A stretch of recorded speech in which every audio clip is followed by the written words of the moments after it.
Open. His sarcasm is dripping. His disdain of our concerns for the safety of our families is palpable. At a time when the American people are scared, when we need reassurance, he mocks us. He talks down to us. He divides us. His ability to incite division, unparalleled in our history. Apparently they're scared of widows and orphans. Now, first they were worried about the press being too tough on them during debates. Now they're worried about 3-year-old orphans. That doesn't sound very tough to me. Congressman Trey Gowdy had the best response. The president says we're scared of widows and orphans. With all due respect to him, what I'm really afraid of is a foreign policy that creates more widows and orphans. But we've seen this kind of division before, haven't we?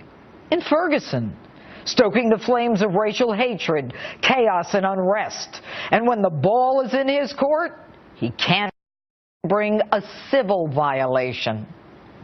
ISIS is spreading death and destruction in Paris. Al-Qaeda doing the same in Mali. On the heels of the downing of a civilian Russian airliner, the killing of innocents in Lebanon. Mr. President, can you not understand?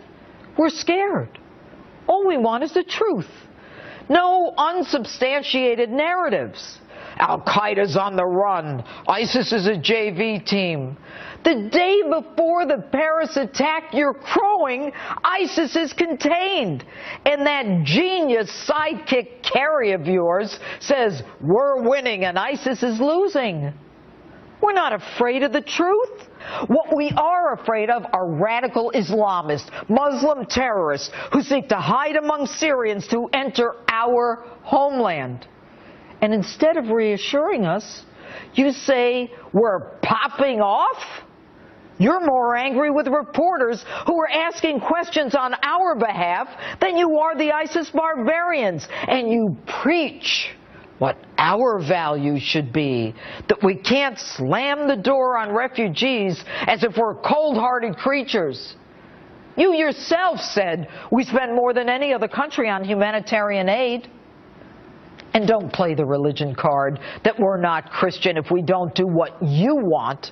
It's the individual who turns the other cheek, not the government. It's the individual who's supposed to be charitable, not the government. And you say we don't discriminate against people because of their faith. So tell me why there is a disproportionate number of Muslims admitted here compared to Christians. More than 95% of the Syrian refugees admitted are Muslims, and only 2.3% of Syrians you've admitted are Christian. The truth is, Christians represent 10%. So why only admit 2.3%? Even the preamble to our Constitution reads in part, we the people, in order to form a more perfect union, establish justice, ensure domestic tranquility, and provide for the common defense, establish this Constitution for the United States. The first obligation of government is the protection of its citizens. That's why you're the commander-in-chief. Yet this is what you say. But what I'm not interested in doing is posing or pursuing some notion of American leadership or America winning or whatever other slogans they come up with that has no relationship to what is actually going to work to protect the American people. You're not interested in pursuing some notion of American leadership or America winning? Don't you want us to win? Are you ashamed of us? Instead, you go on and on about how ISIS doesn't represent Islam. Stop. Stop telling us what Islam is not, and start telling us how you're going to protect us. This nation was founded on Judeo-Christian principles. Let the Muslims tell us who they are and who they are not. And by the way, we're not slamming the door on anyone. Not that they have a right to be here in the first place. And why aren't the Arab countries, Saudi Arabia, The United Arab Emirates, Qatar, taking them. And you tell us that these refugees are subjected to rigorous screening and security background checks? That's baloney, and you know it. And the head of the FBI knows it, the head of Homeland Security knows it, the director of National Intelligence knows it. How the hell do you vet someone who has no papers or possibly a fake passport that you can buy for 750 euros like one of the Paris attackers did? How do we even know the name they give us is true?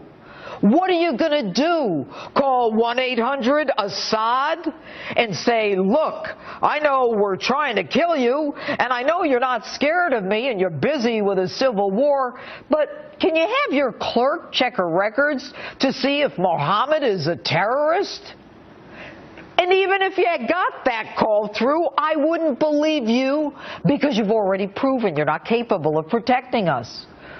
Russia told you twice the Tsarnaev brothers, the Boston bombers, were terrorists. The FBI interviewed them twice and said, nothing to see here, folks. They were on a terrorist watch list and still went in and out of our country. You never stopped them. Be honest for once. This is no different than what you did at the southern border for Central Americans fleeing poverty. There are no controls. You take their fingerprints, and if you do, they're just on their way. God help us. And that's my open.